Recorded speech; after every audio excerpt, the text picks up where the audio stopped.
Okay, Monday morning. Welcome to it. Hope you had a great weekend. If you're in Western Pennsylvania, you couldn't have had better weather. And if you're a Steeler fan, it's 2-0, and arguably you say things couldn't be better. But if you're a Steeler fan who sat through that 13-6 win over the Denver Broncos yesterday, you know, of course, things certainly could be better. So let's talk about it. So here's the first question I have for you as a fan.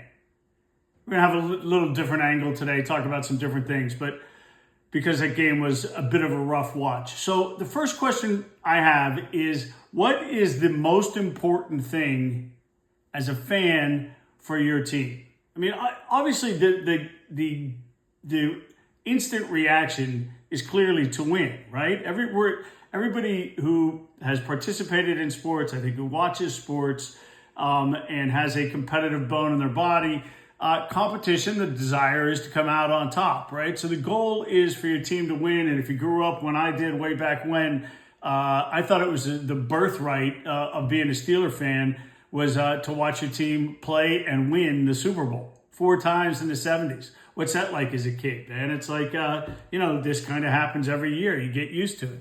So I think if you're a Steeler fan, look, it's ingrained in the tradition and the culture. And I know some people like to kind of belittle Mike Tomlin not having a losing record, but it's an amazing accomplishment. And the goal is to win football games, right? There's a goal beyond just winning football games. I mean, it's winning football games in the playoffs and the Super Bowl. But Mike Tomlin's job is to win football games, and he has been generally very good at it. But seriously, if you're a fan and you've been watching this team in the post-Ben Roethlisberger era, I think there's, I don't want to diminish kind of smash-mouth, hard-nosed Steeler football, because there is something that is fantastic and very fun in watching that and in watching a team kind of dominate another team in a very physical way. And of course, Pittsburgh, blue-collar nature, the identity of the Steelers, kind of run the football, play great defense. There's no doubt that Pittsburgh, we as a city, have embraced that, and the Rooneys have embraced that style of football because it defines the team, and I think people in Pittsburgh like to define themselves as blue-collar, hardworking, going to get it done, not going to complain, and going to be successful. And that's what the Steelers largely have been. Okay, Ben leaves, retires. The Steelers have to move on. And what else has happened in the nature of football since probably the kind of 2015? So we can say in the last 10 years, of course, the game has changed. One of the things that's notable, if you watch football highlights from the 70s, 80s, I mean, take it up really through 2010. You look at highlights, you can look at Steeler highlights or other games, and certainly if you look at NFL films and see highlights of the olden days, I mean, they will show play after play where literally every defensive hit would be penalized today. And so the game has changed, and it's changed for all the right reasons in terms of player safety. We still see, kind of scary things with Tua going down on the game on Thursday night, and we see guys going off the field with concussions. But it seems to me, and the evidence does back this up, that severe injuries, and certainly injuries to quarterbacks to kind of knock them out or have some of the things that we saw happen to Bradshaw and all the great quarterbacks of the 70s, 80s, and 90s don't happen today. And there are plenty of people who tell you that Tom Brady's injury, where the guy dove into his knee and he was sacked, and it was kind of an innocuous play that knocked him out for, I think, the 2012 season, 2011 or 12. That set in motion, again, protecting quarterbacks and changing the nature of the game.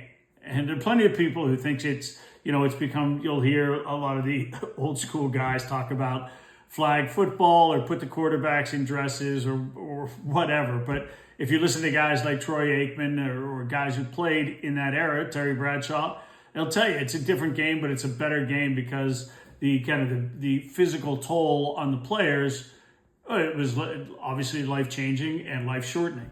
So what we've seen is the game change, and with that, we've seen the Steelers play more or less the same kind of football.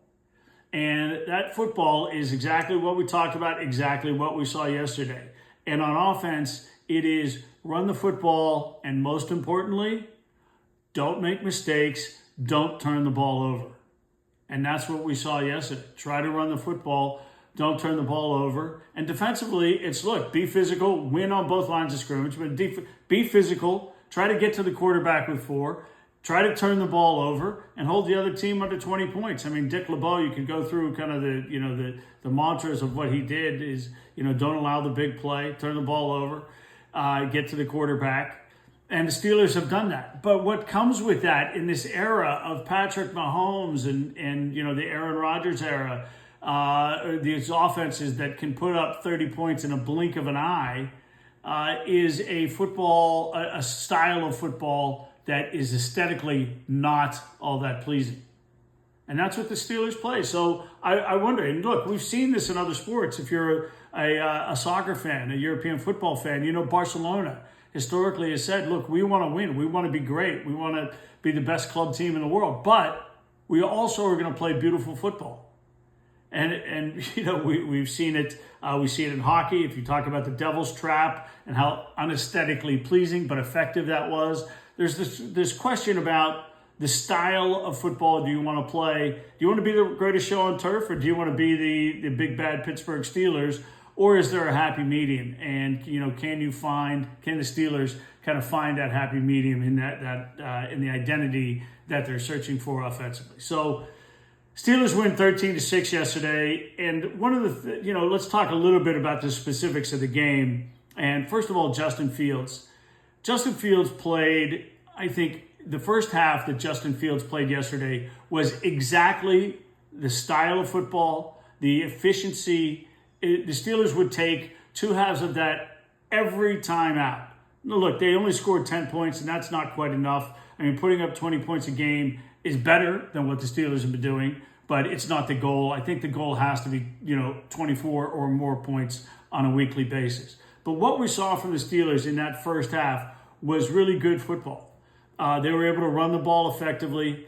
They took shots down the field. They even ran an early slant pass to Pickens. Oh my God, I mean, anytime they run a pass over the middle of the field, I think that one went for 13 and a first down is, that's joy in my heart for that, I'll tell you.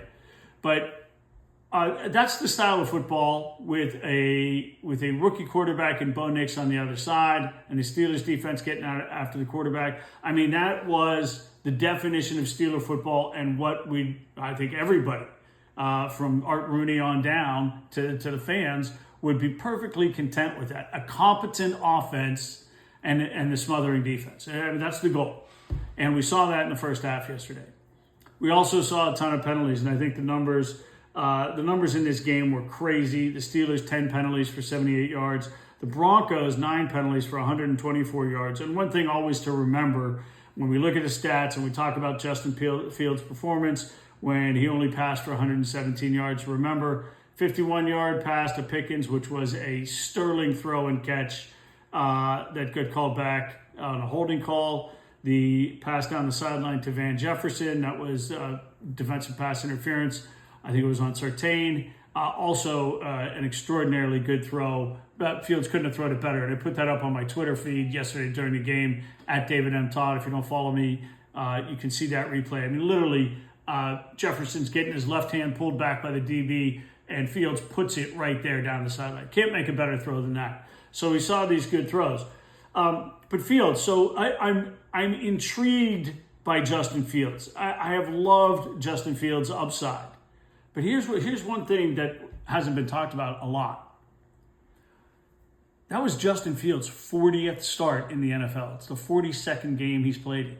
40th start. That's 2.5 full seasons. I mean, he basically was a 4-year starter for the Bears and had some injuries. But, I mean, the guy has seen a ton of football.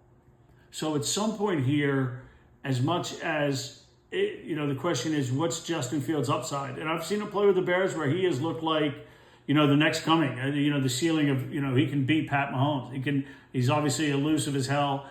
He can make the long throws.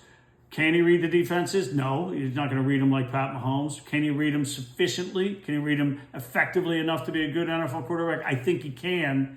So the question now becomes, when we're making this evaluation and the Steelers are thinking about what they're going to be doing at the quarterback position going forward, is it Justin Fields? Is this what Justin Fields is going to give you?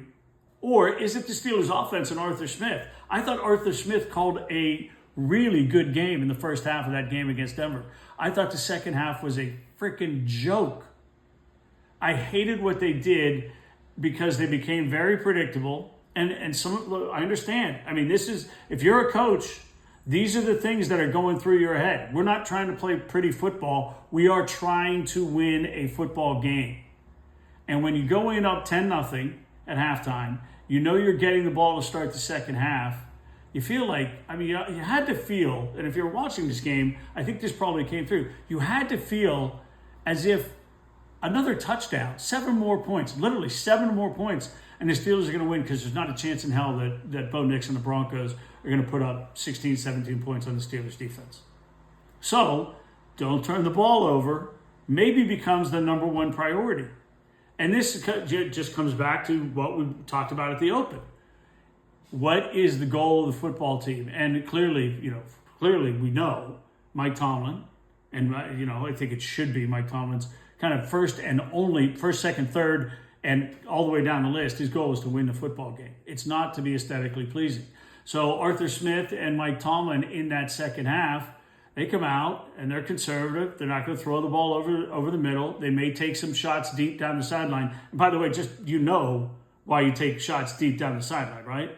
Because typically it's going to be single coverage. You're going to have single coverage from the corner, the safety. It's a long way to get over. And if you actually throw the ball down the sideline, it's a very difficult ball to intercept. Obviously, deep by definition, going to be downfield. You're not going to give the other team great field position. So you'll notice, and this goes back to Ben's days, the Steelers, not only do they don't throw the ball over the middle, they definitely don't throw the ball deep over the middle.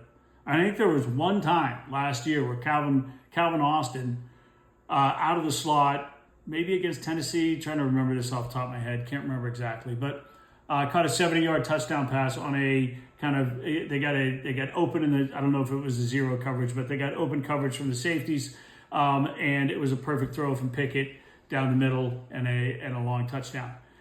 You never see the Steelers make that deep throw because they don't want to throw it in an area with safeties. Now, they might throw a deep crosser, but obviously the problem with that is it takes forever to develop for the receiver to get downfield and across. You run that play maybe when you're on the opposing team's 30-yard line, so it's a little more compressed. You can throw it across, and you're obviously throwing it into the end zone or down toward the goal line. So, Fields, what have we seen? What is there to see? They're going to be at home next week. And I have to think one of the last things kind of in terms of the game plan that the Steelers thought about this week in Denver was, how are you going to deal with the crowd? Is that going to be an issue? And again, you've got a guy in Fields who's making, his second start with the Steelers. His 40th start, but his second start with the Steelers in this offense. And again, I'm sure a big part of the game plan was, look what's on the other side. We saw this team play in Seattle last week. They put up 20 points, but Bo Nix threw 2 interceptions. He's finding his way. He's not going to see the defenses perfectly the way a veteran quarterback would.